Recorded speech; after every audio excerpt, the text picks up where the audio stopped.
Pemirsa, Satreskrim Polres Muaro Jambi bersama Detasemen Polisi Militer mengungkap kasus dugaan BBM oplosan jenis Pertalite. Dalam aksinya pelaku mencampur minyak sulingan hingga menyerupai Pertalite.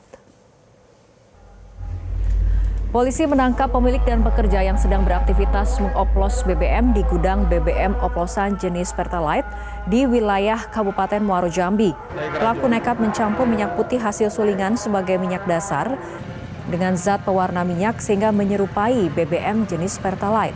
Dalam kasus ini polisi menangkap pemilik gudang berinisial ES dan pembeli Pertalite palsu berinisial BN. Polisi juga menyita barang bukti 1 unit mobil truk dan 1 unit pick-up yang telah dimodifikasi serta sejumlah tempat penampungan berisi ribuan liter Pertalite palsu. Bisnis jual beli Pertalite palsu ini telah dilakukan para pelaku sejak 3 bulan lalu. Tapi udah campur di minyak mentah dengan Pertalite. Pemirsa, Kejaksaan Agung menaksir kerugian negara akibat kasus blending BBM mencapai hampir 1.000 triliun. Ini bukan angka main-main, tapi pengungkapan kasus ini juga sekaligus memukul kredibilitas BUMN Pertamina. Benarkah kasus ini akan berakhir secara soft landing? Berikut ulasannya dalam Top Review.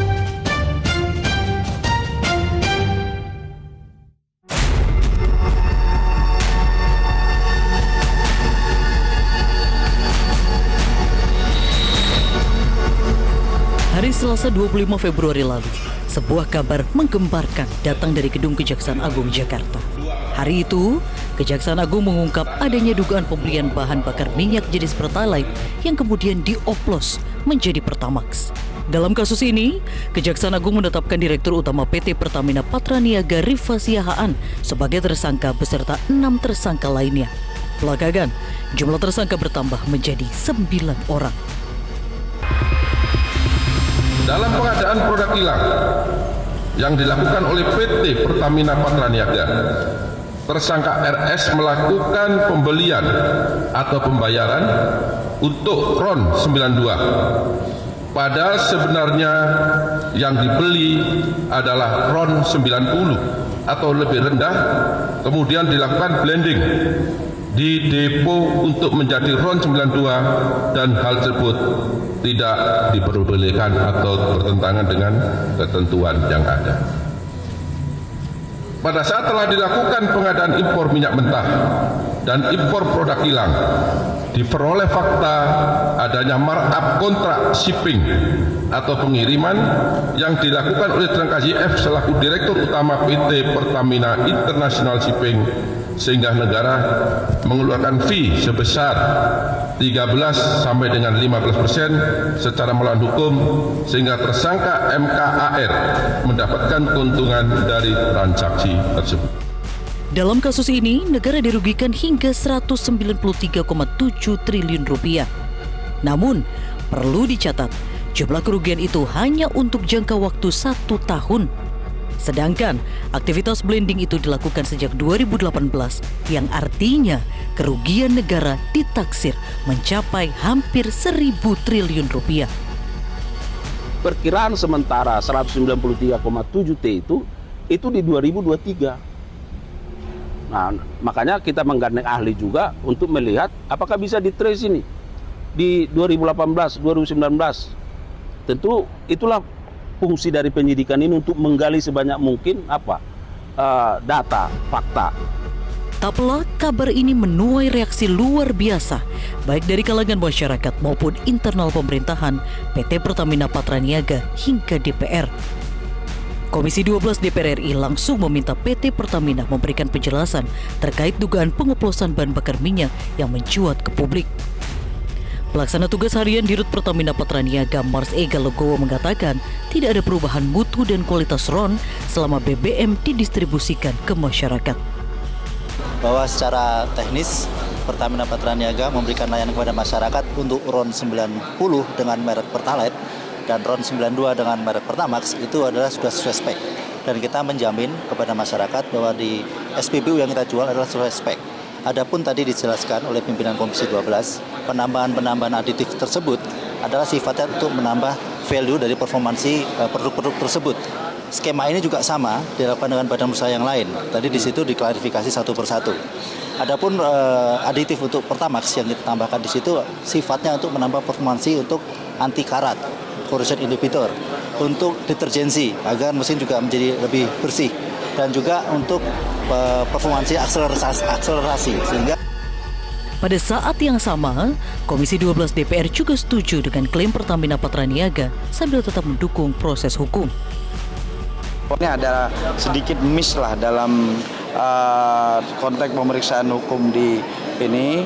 Kita mendukung penegakan hukum. Kami sangat mendukung penegakan hukum yang dilakukan oleh kejaksaan. Tapi kami juga ingin publik juga meyakini bahwa memiliki ketenangan gitu loh.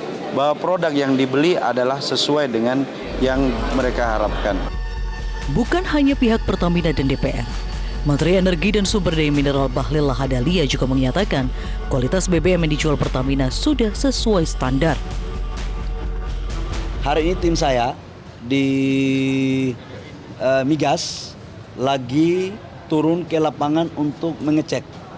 Tetapi sejauh ini yang saya pahami adalah implementasinya ini kan di Pertamina. Kami ini kan hanya sebagai fungsi pengawasan.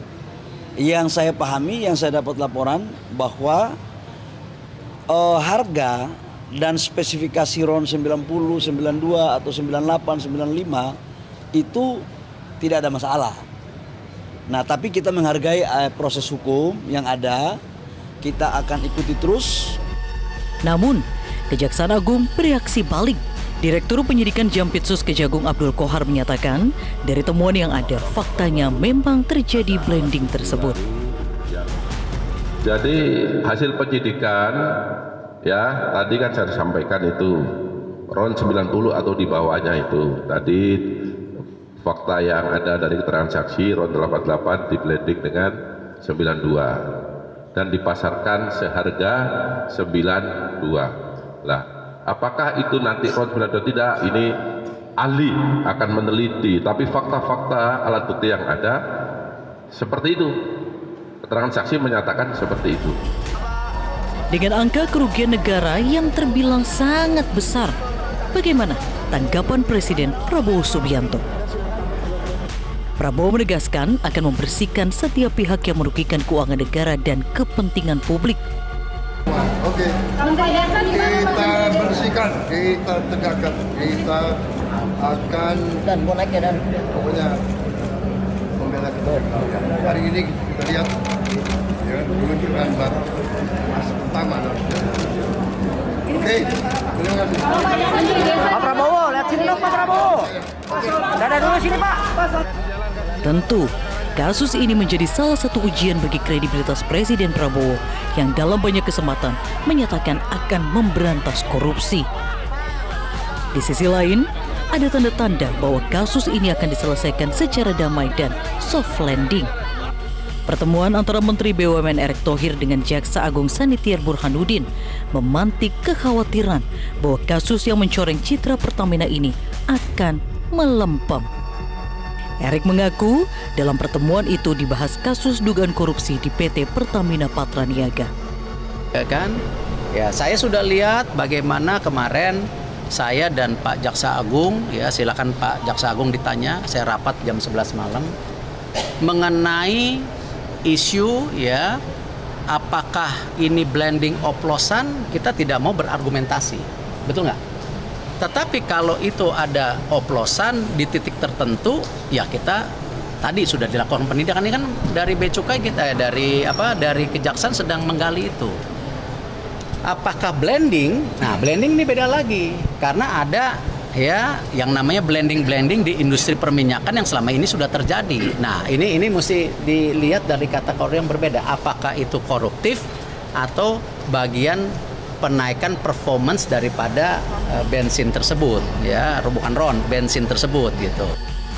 Tentu publik menunggu penyelesaian kasus korupsi dengan jumlah kerugian negara yang sangat besar ini. Bukan hanya berhenti pada tersangka saat ini, tapi ada harapan pengungkapan yang jauh lebih mendasar. Pernyataan Presiden Prabowo yang bertekad memberantas korupsi sedang ditagih realisasinya. Yang pasti, jangan kecewakan rakyat seperti kekecewaan yang sudah dirasakan buruh Sritex yang pernah dijanjikan oleh pemerintah bahwa mereka tidak akan di-PHK.